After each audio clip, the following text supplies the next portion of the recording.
నమస్తే, welcome to the fourth estate. నేను దేవులపల్లి అమర్. ఎన్నికలుంటేనే కేంద్రం నుంచి రాష్ట్రాలకు సహాయం అందుతుందా? త్వరలో ఎన్నికలు జరగనున్న బీహార్కు 1,25,000 కోట్ల రూపాయల ప్యాకేజీ ప్రకటించడం వెనుక మతలబేమిటి? ప్రత్యేక హోదా ఇస్తామని పార్లమెంట్లో ఇచ్చిన హామీకి విలువే లేదా? ఎందుకీ తారతమ్యాలు? బీహార్కో న్యాయం, ఆంధ్రప్రదేశ్కు అన్యాయం. ఇవాళ మన డిస్కషన్ టాపిక్. ఇందులో పాల్గొనేందుకు మనతో సీనియర్ పాత్రికేయులు ఎంఈ ప్రసాద్ రెడ్డి గారు ఉన్నారు, వైఎస్ఆర్ కాంగ్రెస్ పార్టీ ప్రతినిధి శివరాం రెడ్డి గారు, కాంగ్రెస్ నాయకులు ప్రధాన కార్యదర్శి గౌతమ్ గారు, భారతీయ జనతా పార్టీ ప్రతినిధి రఘునాథ్ బాబు గారు జాయిన్ అవుతారు మనతో. మీరు ఈ కార్యక్రమంలో పాల్గొనవచ్చు. మీరు కూడా మీ అభిప్రాయాలు, సలహాలు, సూచనలు www.sakshi.comలో, ఫేస్బుక్లో అయితే facebook.com/sakshi news పేజ్లో పోస్ట్ చేయవచ్చు.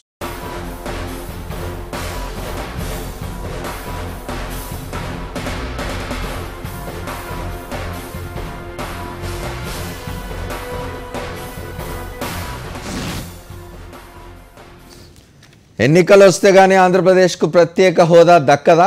పార్లమెంట్ సాక్షిగా ఇచ్చిన మాటకు విలువే లేదా? ఎన్నికల వేళ బీహార్కు భారీ ప్యాకేజ్ ప్రకటించడం వెనుక మతలబేమిటి? ఆంధ్రప్రదేశ్పై ఎందుకీ సీతకన్ను? ఎన్నికల వేళ బీహార్పై కేంద్రం వరాలు. 1.25 లక్షల కోట్ల ప్యాకేజీ. ఓట్లు కొల్లగొట్టేందుకు భారీ తాయిలాలు. బతిమాలుతున్న ఏపీని పట్టించుకోని కేంద్రం. కేంద్రాన్ని గట్టిగా అడగని టీడీపీ ప్రభుత్వం. ప్రత్యేక హోదా కోసం ప్రాణత్యాగం చేసిన మునికోటి. ప్రధానితో మాట్లాడతానని హడావిడి చేసిన చంద్రబాబు. ప్రత్యేక హోదా కోసం ఢిల్లీలో ధర్నా చేసిన వైఎస్ఆర్సీపీ. ఈ నెల 29న ఏపీ బంద్కు పిలుపునిచ్చిన వైఎస్ఆర్సీపీ. ఎన్నికలుంటేనే ప్యాకేజ్లన్న చందంగా కేంద్రం వైఖరి. మరో 4 ఏళ్లు ఏపీకి ఎదురు చూపులు తప్పవని అనుమానాలు. ఆంధ్రప్రదేశ్కు కేంద్రం అన్యాయం చేస్తున్న విషయం రోజురోజుకు బలపడుతోంది. ఆంధ్రప్రదేశ్ పునర్విభజన బిల్లుపై రాజ్యసభలో చర్చ సందర్భంగా అప్పటి ప్రధాని మన్మోహన్ సింగ్ ఏపీకి 5 ఏళ్ల పాటు ప్రత్యేక హోదా కల్పిస్తామని సభాముఖంగా ప్రకటించారు. నాడు ప్రతిపక్షంలో ఉన్న బీజేపీ 5 ఏళ్లు సరిపోవు, 10 ఏళ్లు కావాలని గట్టిగా డిమాండ్ చేసింది. నేటి ఆర్థిక మంత్రి, నాటి రాజ్యసభలో ప్రతిపక్ష నేత అరుణ్ జైట్లీ ప్రత్యేక హోదాపై గట్టి వాదనే చేశారు. వెంకయ్య నాయుడైతే ఓ అడుగు ముందుకేసి నెక్స్ట్ ఎన్నికల్లో గెలిచేది తామేనని, తాము ప్రత్యేక హోదాను 10 ఏళ్లు పొడిగిస్తామని రాజ్యసభలోనే ప్రకటించారు.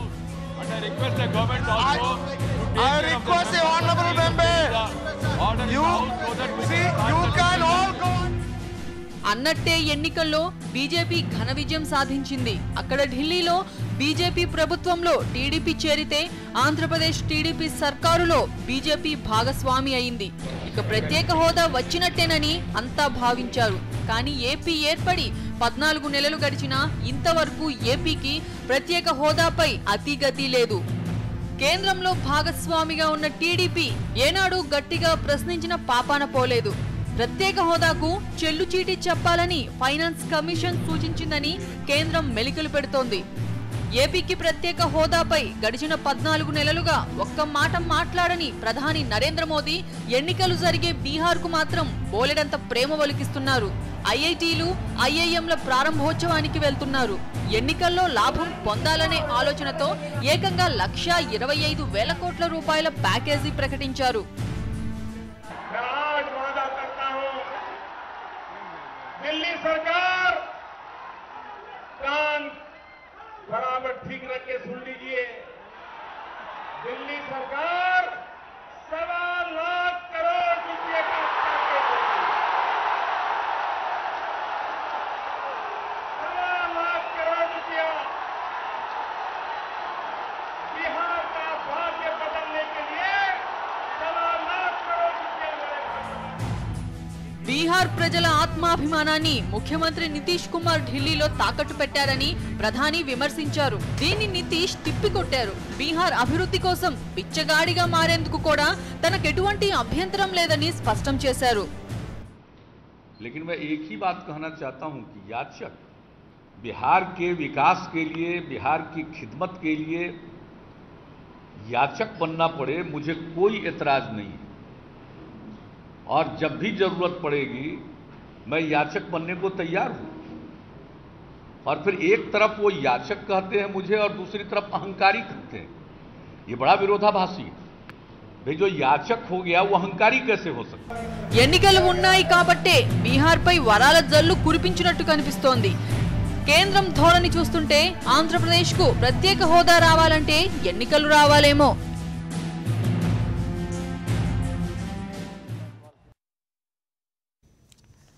బీహార్ తరహాలో ఆంధ్రప్రదేశ్కి కూడా ప్రత్యేక హోదా రావాలన్నా, నిధుల వర్షం కురవాలన్నా మళ్ళీ ఎన్నికలు రావాలేమో. ఎప్పుడు ఎన్నికలు వస్తాయని ప్రజలు ఎదురు చూడాల్సిన పరిస్థితి ఆంధ్రప్రదేశ్లో ఉన్నట్టున్నది. ఆంధ్రప్రదేశ్లో ప్రతిపక్షాలు, ప్రజలు అందరూ ఆందోళన చెందుతున్నారు. 14 మాసాలైంది రాష్ట్రం విడిపోయి. ఆంధ్రప్రదేశ్ రాష్ట్రం కొత్త ప్రభుత్వం ఏర్పడి 14 మాసాలైంది. ఎన్నికల సమయంలో ప్రత్యేక హోదా వాగ్దానం ఇచ్చిన పార్టీలు అధికారంలో ఉన్నాయి. వాళ్ళ కేంద్రంలో, రాష్ట్రంలో అయినా ఒక్క రూపాయి కూడా ఇప్పటివరకు విధించిన పరిస్థితి లేదు. ప్రత్యేక హోదా విషయంలో మాటలు మారుస్తూ ఉన్నారు కేంద్రంలో ఉన్న ప్రభుత్వం, రాష్ట్రంలో ఉన్న ప్రభుత్వం. దీని మీద ఎటువంటిది జరగడం లేదు. చివరికి ఆత్మాహుతుల వరకు కూడా వెళ్తున్నది పరిస్థితి. ప్రసాద్ రెడ్డి గారు చెప్పండి. నిన్న బీహార్ది చూసినాం మనం. 1,25,000 కోట్ల సహాయాన్ని ప్రధానమంత్రి నరేంద్ర మోదీ ప్రకటించినారు.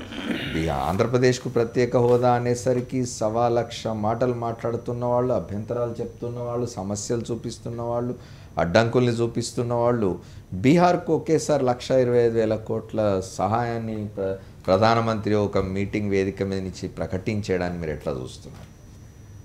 రాష్ట్ర విభజన తర్వాత అనాథగా మిగిలిపోయిన ఆంధ్ర రాష్ట్రానికి ఎన్నికల తర్వాత తెలుగుదేశం పార్టీ, బీజేపీ, కేంద్రంలో బీజేపీ పార్టీ రావటాన్ని నాలాంటి వాళ్ళు కూడా సానుకూల దృక్పథంగానే చూశారండి. అంటే ఫ్రెండ్లీ పార్టీస్ అధికారంలో ఉండటం వల్ల కేంద్రంలో, రాష్ట్రంలోనూ రాష్ట్రానికి చాలా లాభం జరుగుతుంది.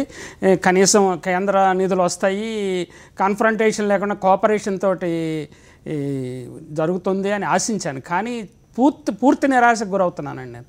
ఎందుకంటే అనాథగా మిగిలిపోయిన ఆంధ్ర రాష్ట్రం ఇంకా అనాథగానే ఉందండి. మీకు 14 నెలల్లో ఒక ప్రత్యేక ప్రతిపత్తి ఒక్క విషయాన్నే మీడియా చాలా ఫోకస్ చేస్తున్నది. కానీ ఇతర డైమెన్షన్స్ కూడా చాలా ఉన్నాయండి. మన విభజన చట్టంలోని ఒక్క అంశాన్ని కూడా కేంద్ర ప్రభుత్వం సీరియస్గా తీసుకోలేదు. రాష్ట్ర ప్రభుత్వం దాన్ని సాధించడానికి గట్టి ప్రయత్నము చేయట్లేదు.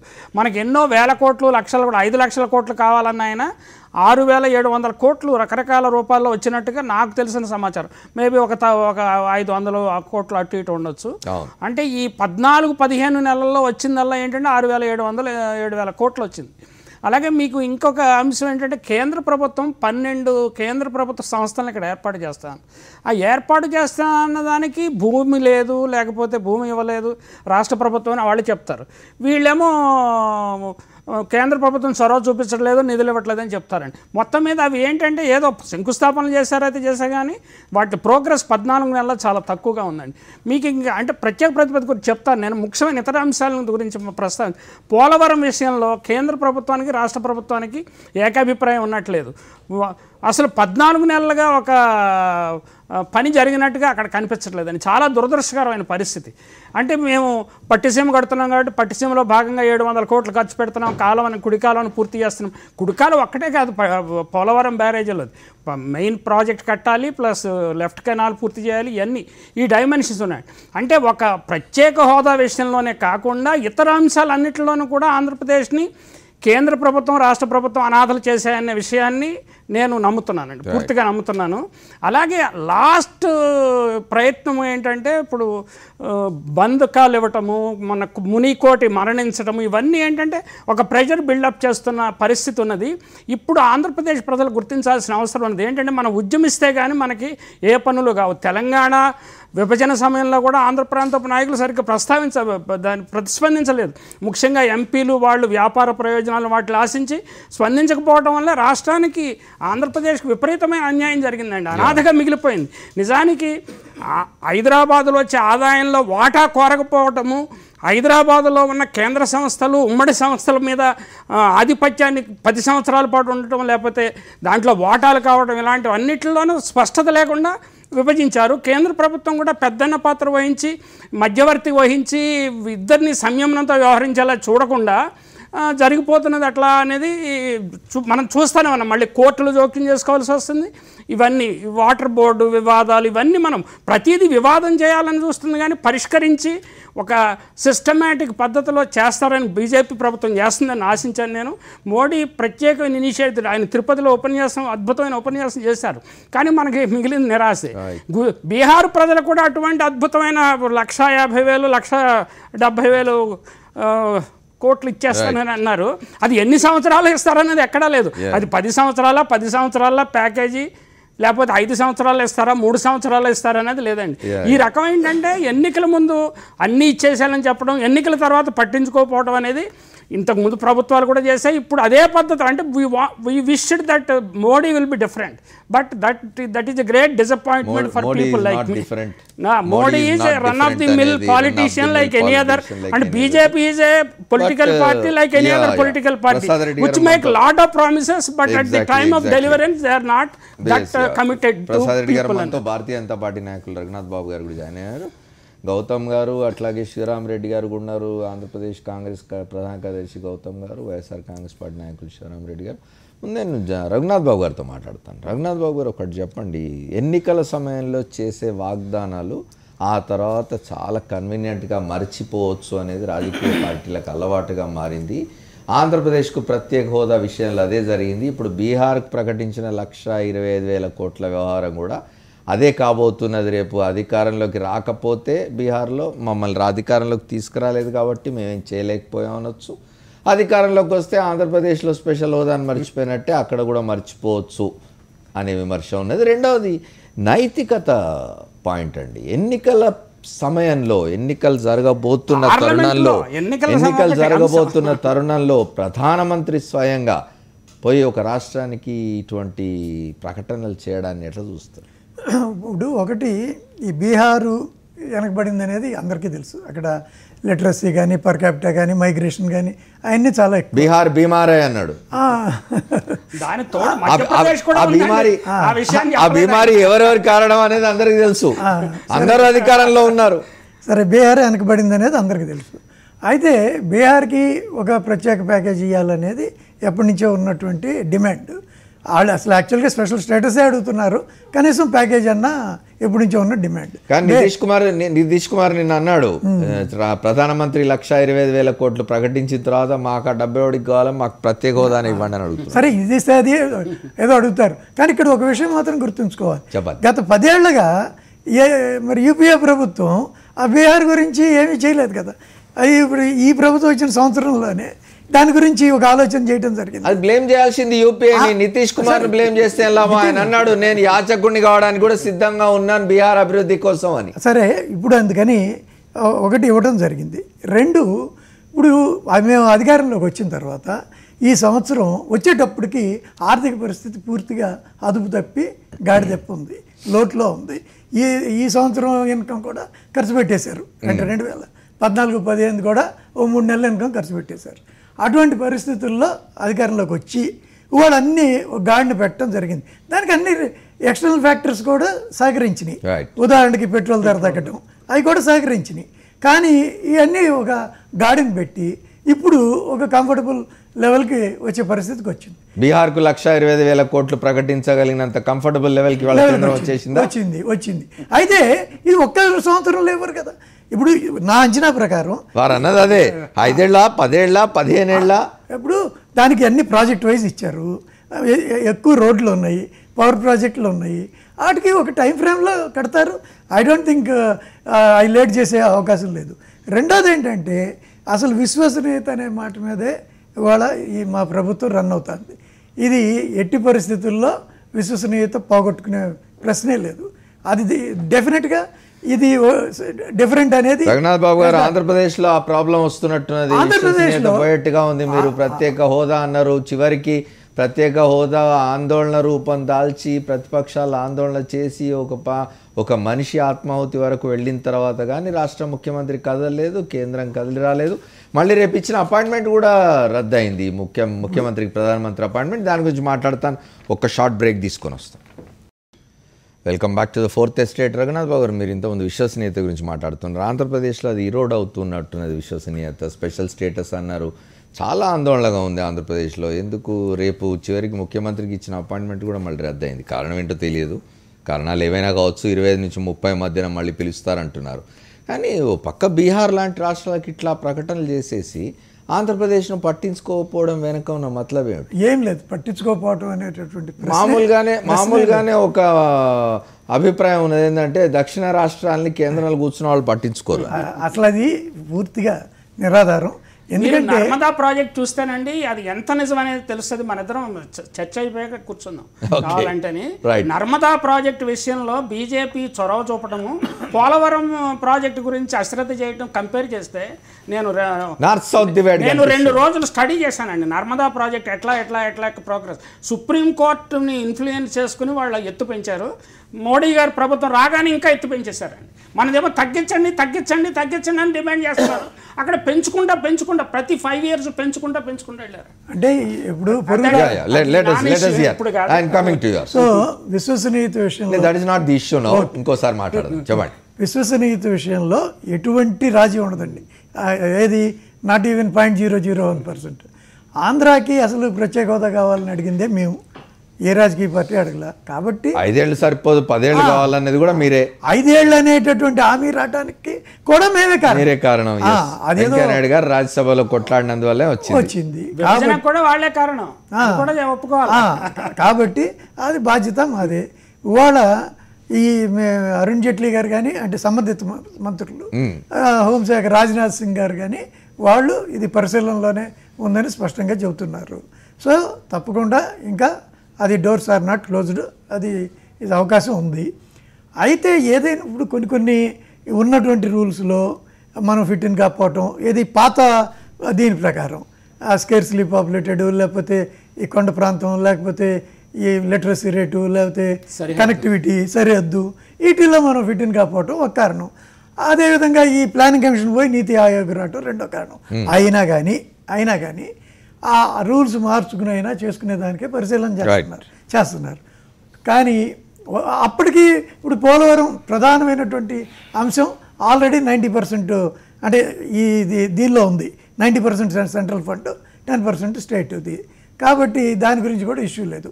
అది బాగా why it is not moving ahead అనేది సార్ మా మూవింగ్ అహెడ్ కారణం ఏంటంటే ఎందుకు ముందుకెళ్ళలేదు? కారణం అన్ని ఉన్నాయి, అన్ని వస్తాయి అంటున్నారు. విస్తర్ అట్లా ఉంది, దాంట్లో వడ్డింపే లేదు. దాని ఖాళీ విస్తర్ కనిపిస్తుంది, ప్రజలకు ఆకలి అవుతున్నది, ఆందోళన పడుతూ ఉన్నారు. దానికి కారణం ఏంటంటే ఇది స్టేట్ టేకప్ చేసిన ప్రాజెక్ట్. అది జనరల్గా ఈ సెంట్రల్ దీనిలో సెంట్రల్ టెండర్ పిలిచి వాళ్ళే దాన్ని ఎగ్జిక్యూట్ చేసినట్టయితే అది డైరెక్ట్ ఫండ్స్ రిలీజ్ చేయొచ్చు. ఓకే, స్టేట్ లీడ్ అంటారు. చాలా విషయాల్లో స్టేట్ లీడ్ తీసుకోవడం లేదు. ఖర్చు పెట్టి ఆంధ్రాలో హైకోర్టు ఏర్పాటు విషయంలో కూడా స్టేట్ ఇన్ఫ్రాస్ట్రక్చర్ ఏర్పాటు చేయడానికి ముందుకు రావడం లేదంటారు. అంటే స్టేట్ వెనకబడుతుంది, ఖర్చు పెట్టి రీఎంబర్స్మెంట్ స్టేట్ వెనకబడుతున్నది అంటారు. మన గౌతమ్ రెడ్డి గారితో కూడా మాట్లాడదాం. గౌతమ్ గారు చెప్పండి, బీహార్కు 1,25,000 కోట్ల సహాయాన్ని ప్రధానమంత్రి ఎన్నికల ముంగిట్లో ప్రకటించిన నేపథ్యంలో ఇవాళ ఆంధ్రప్రదేశ్లో ప్రజలు ఎట్లా ఉన్నారు, ఏమనుకుంటున్నారు? ముందు బీహార్లో ప్యాకేజీ ప్రకటించడానికి ఉండే రాజకీయ కారణాలు చాలా ముఖ్యంగా మనం ప్రస్తావించుకోవాలి. ప్రధానమంత్రిగా నరేంద్ర మోడీ ప్రమాణ స్వీకారం చేసిన తర్వాత ఢిల్లీలో ఘోర పరాజయం భారతీయ జనతా పార్టీ చవి చూసిన తర్వాత ఎన్నికల ప్రామిసులు చేసి ఈ ఏడాదిన్నరలో ఏవైతే ప్రధానిగా ఆయన ప్రామిసులు చేశాడో ఆ ప్రామిస్లు ఏవి నెరవేర్చలేని ఒక కండిషన్ దేశ ప్రజల ముందు, బీహార్ ప్రజల ముందు ఉన్న తర్వాత ధరలు తగ్గించడం విషయంలో కానీ, రైతులకు ముఖ్యంగా రైతాంగ వ్యతిరేకంగా ఆర్డినెన్స్ తేవటం విషయంలో కానీ, 15 లక్షలు బ్లాక్ మనీని తెచ్చి ప్రతి అకౌంట్కి వేస్తాను నేనని చెప్పి ప్రచారం చేసిన విషయంలో కానీ, ఓవరాల్గా డీఫేమ్ ఆఫ్ మోడీ అనేది ఈ 1.5 yearలో జరిగిన తర్వాత దట్ కౌంటర్గా చూస్తే లల్లు అండ్ నితీష్ ఐక్యమై ఒక రాజకీయ ఐక్య సంఘటన కాంగ్రెస్ పార్టీతో కలిసిన తర్వాత బీహార్లో ఓడిపోబోతున్నామని తెలిసి ఓటమి భయంతో ఏదైనా ఓటుకు నోట్లు కొన్నట్టు ప్రజలను కూడా ఒక ప్యాకేజీతో ఇంప్రెస్ చేసి ఓట్లు కొల్లగొట్టుకోవచ్చు అనే ఒక రాజకీయ కుతంత్రం తప్ప ఈ ప్యాకేజీలో చిత్తశుద్ధి కానీ విశ్వసనీయత కానీ ఏమాత్రం లేదు. దాంట్లో నేనైతే అన్డౌటెడ్గా చెప్తున్నాను. ఫైన్, అక్కడ మీరు పొలిటికల్ రీజన్స్ చెప్తున్నారు. ఆంధ్రప్రదేశ్ ఏం కావాలి? రెండవది ఏంటంటే ఒక ప్రధాన ఆంధ్రప్రదేశ్కు స్పెషల్ స్టేటస్, ఆంధ్రప్రదేశ్కు నిధులు అనగానే బీహార్ ఎన్నికలు వస్తున్నాయి అని గమనించున్నారు. ఇదే భారతీయ జనతా పార్టీ నాయకులు మన రాష్ట్రంలో కేంద్రంలో ఆర్థిక పరిస్థితి బాగాలేదు, ఆంధ్రప్రదేశ్కి సహాయం చేయడానికి కొంత సమయం పడుతుందని మొన్నటి వరకు వాదించారు. తెలుగుదేశం నాయకులు కూడా చెప్పారు కేంద్రం మీద ఒత్తిడి తీసుకురాకూడదు, అట్లాంటిది సర్దుకుపోవాలి. మనం ఆంధ్ర రాష్ట్ర ప్రజలు కానీ మొత్తంగా జర్నలిస్టులు కానీ మీడియా కానీ ఆలోచించాల్సిన ఒక ఇదేంటంటే పార్టీలకు అతీతంగా చర్చించాల్సిన ఒక మేజర్ ఇష్యూ ఇది. ఎందుకనంటే ఒక ప్రధానమంత్రి పార్లమెంట్ హౌస్లో ప్రతిపక్షం సపోర్ట్తో, ఆ రోజు ప్రతిపక్షంగా ఉన్న వెంకయ్యనాయుడు గారు లేకపోతే మనతో బీజేపీ సపోర్ట్తో స్వయంగా హామీ ఇచ్చి ఆ హామీని మాట హామీగా కాకుండా క్యాబినెట్లో నిర్ణయం చేసి ప్లానింగ్ కమిషన్ ఎండార్ చేసిన తర్వాత పార్లమెంట్లో హామీ ఇచ్చి క్యాబినెట్ ఎండార్ చేసిన ఒక ఇష్యూని నెక్స్ట్ వచ్చిన ప్రైమ్ మినిస్టర్ ఏడాదిన్నరగా ఇంప్లిమెంట్ చేయలేని వాడు బీహార్కి వెళ్ళి 1,16,000 కోట్లని నువ్వు మాట చెప్పొస్తే ఏ క్యాబినెట్లో నిర్ణయం చేశావు? 1,25,000 కోట్లు నీ ఇష్టమా? నువ్వు వ్యక్తిగతంగా ఇచ్చావే? ఏ క్యాబినెట్లో నిజమైంది?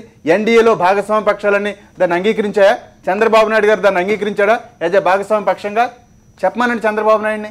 నిజంగా ఆంధ్రప్రదేశ్ ఇష్యూలో మనం మాట్లాడితే రఘునాథ్ బాబు గారు కానీ వెంకయ్యనాయుడు గారిని నేను సూటిగా అడుగుతున్నా, నిజంగా ప్రైమ్ మినిస్టర్కి అంత కనుక శక్తి ఉండి 1,25,000 కోట్లు, ఇప్పుడు అంతకుముందు 40,000 కోట్లు, 1,65,000 కోట్లు బీహార్కి ప్రకటించి వస్తే ఆంధ్రప్రదేశ్కి చెందినవాడిగా నీ పరపతి ఏమైనా ఉందా ఢిల్లీలో? చెప్పమనండి ఆంధ్రప్రదేశ్ ప్రజలకి. ఏం పోలవరం తెచ్చావా నువ్వు? ఏం తెచ్చావు? మొత్తం చట్టంలో ఉన్న విషయాలు, ప్రత్యేక హోదా విషయాలు ఇంకా అది ఇవ్వలేదు. చట్టంలో ప్రసాద్ రెడ్డి గారు చెప్పినట్టు చట్టంలో హామీ చట్టబద్ధమైన విషయాలని ఏడాదిన్నరగా మనం ఇంప్లిమెంట్ చేసుకోలేకపోయామే. కనుక ఓవరాల్గా మనం ఆలోచిస్తే భారతీయ జనతా పార్టీ ఏదో డిఫరెంట్ అని, నైతికతకి విశ్వసనీయతకి మోడీకి పెట్టింది పేరని ఓట్లు కొల్లగొట్టారే, ఇది అంతా బూటకమని అబద్ధమని. ఒకసారి మా శ్రీరామ్ రెడ్డి గారితో కూడా మాట్లాడాలి. శ్రీరామ్ రెడ్డి గారు చెప్పండి, 29వ తేదీన మీ పార్టీ రాష్ట్ర బంద్కు పిలుపునిచ్చింది. మొన్న ఈ మధ్యనే ఢిల్లీలో జంతర్ మంతర్ దగ్గర మీరు ధర్నా కూడా చేసినారు మీ పార్టీ నాయకులు జగన్మోహన్ రెడ్డి గారి నాయకత్వంలో. తర్వాత మునికోటి చనిపోవడము, తర్వాత ఇక్కడ జరుగుతున్న పరిస్థితులు, వీటన్నిటి కారణంగా ప్రధానమంత్రి బీహార్లో ప్రకటన చేసినారు. ఇక్కడ ముఖ్యమంత్రిని ఢిల్లీకి రమ్మన్నారు అనే ఒక వార్త వచ్చింది. కానీ మళ్ళీ ఆ ఢిల్లీ పర్యటన వాయిదా పడినట్టుంది. ఏం జరుగుతుంది? ముఖ్యంగా ఇదంతా ఫెయిల్యూర్ చంద్రబాబు నాయుడు గారు అని చెప్పొచ్చు.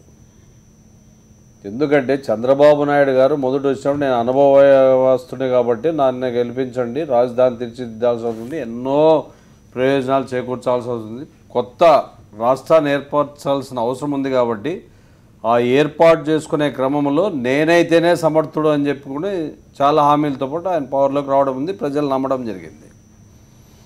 కానీ వచ్చిన తర్వాత బీజేపీ వాళ్ళు చాలా కాలం నుంచి చెప్తున్నారు ఈ స్పెషల్ స్టేటస్ చాలా కష్టము, దీనికి కొన్ని అడ్డంకులు ఉన్నాయి, అవి లేవు, వీటికి కావాల్సిన. ఇప్పుడు అది కష్టం అని చెప్తున్న బీజేపీ నాయకులు వెంకయ్యనాయుడు గారికి ఆ రోజు తెలియదా 5 ఏళ్ళు కాదు 10 ఏళ్ళు కావాలి స్టేటస్ అని అడిగినప్పుడు? అదే సార్, ఆ రోజు మేము వస్తామో లేదో వాళ్ళు ఇంత అబ్సల్యూట్ మెజారిటీతో వస్తామని వాళ్ళు ఎక్స్పెక్ట్ చేయలే. ఓకే, చేయకుండా ఈరోజు అబ్సల్యూట్ మెజారిటీ వచ్చారు. వచ్చిన తర్వాత ఈరోజు వాస్తవ పరిస్థితులు పొలిటికల్గా పవర్లో లేనప్పుడు ఇప్పుడు చంద్రబాబు నాయుడు గారు కూడా ఎన్నో హామీలు ఇవ్వడం జరిగింది కదా. నేను రుణమాఫీలు పూర్తిగా చేస్తా, ఇంకా మహిళా గ్రూపులవి 2,000 పెన్షన్లు, నానాకువన్నీ ఎట్లా హామీ ఇచ్చారో వాళ్ళు కూడా ఆ బాధ్యత ఒక పొలిటికల్ పార్టీగా వాళ్ళు కూడా ఇవ్వడం జరిగింది. అంటే బీజేపీ వెంకయ్యనాయుడు గారన్నా బాధ్యతారహితంగా ఆ రోజు అడిగిండాలి. ఒక సీనియర్ నాయకుడిగా ఆలోచన చేసే పరిస్థితి ఉండి కేవలం వేరే పార్టీ మీద తోయాలనే ఆలోచన ఉండొచ్చు. అట్ ద సేమ్ టైం మేమిద్దరం మిత్రపక్షం కాబట్టి స్పెషల్ స్టేటస్ తెస్తానని చెప్పి ఎన్నోసార్లు మాట్లాడిన చంద్రబాబు నాయుడు గారు బీజేపీ వాళ్ళు ఎప్పుడైతే డైరెక్ట్గానో ఇండైరెక్ట్గానో ఇంటిమేషన్ వచ్చిందో ఆ రోజు నుంచి ఈయన ఇప్పటివరకు ప్రెజర్ చేసింది లేదు. మీరు అట్లా అంటుండండి నేను తెస్తా అంటే ఆ స్పీడ్ తగ్గుతుంది. చంద్రబాబు నాయుడు గారికి ఈ జిత్తులు చాలా తెలుసు. మీరు అట్లా అంటుండండి నేను తెస్తాను, పోరాడుతాను, ఇట్లే కాలం వెళ్ళబూస్తే కాలక్రమేణా మర్చిపోతాం, మీరు ఏవేవో కొన్ని ప్యాకేజీలు ఇస్తూ ఉంటారు కదా, అవి అనౌన్స్ చేసుకుంటూ పోయి దీన్ని మర్పిస్తానని చెప్పిండొచ్చు. ఓకే, ఆ స్పెషల్ ప్యాకేజ్ అనౌన్స్ చేయడానికి కూడా చంద్రబాబు నాయుడు గారి మీద కాన్ఫిడెన్స్ ఉన్నట్లు లేదు నాకు తెలిసి. ఈయన ఊరికే వాటి పేరు వీటి పేరు చెప్పి అన్నీ తను భోంచేసేకి తన పార్టీ నాయకులు భోంచేసేకి సరిపోయే పరిస్థితి ఉంది కాబట్టి దీనికి ఇవ్వాలా వద్దా అనేది కూడా కొన్ని జరిగిండొచ్చు. At the same time Jaganmohan Reddy గారిని ఎన్నో వీళ్ళు కామెంట్ చేశారు, మీకు అవుండే కాబట్టి బీజేపీతో పోయి వాళ్ళ లీడర్లు పట్టుకున్నావా, వీళ్ళను ఇది చేసావా. రాష్ట్ర పరిస్థితుల గురించి ఎన్నిసార్లు విన్నవించినా కామెంట్ చేసిన ఈ నాయకులు మరి రాదని చెప్పినప్పుడు మీరేం చేస్తున్నారు? ధైర్యంగా ఎన్ని కేసులున్నా మీరు సెంట్రల్లో ఢిల్లీలో నిరాహార దీక్ష చేయడం జరిగింది. దాని తర్వాత 29 మళ్ళా ఆ పీరియడ్లో ఏమైనా న్యూస్ వస్తుందేమో చూస్తామని ఆయన పిలుపు ఇవ్వడం జరిగింది. ఈ పీరియడ్లో ఏమైనా చేయగలుగుతారేమో. ఓకే, శివరామ్ రెడ్డి గారు దీని గురించి మాట్లాడుకుందాం, ఒక బ్రేక్ తీసుకొని వస్తాం.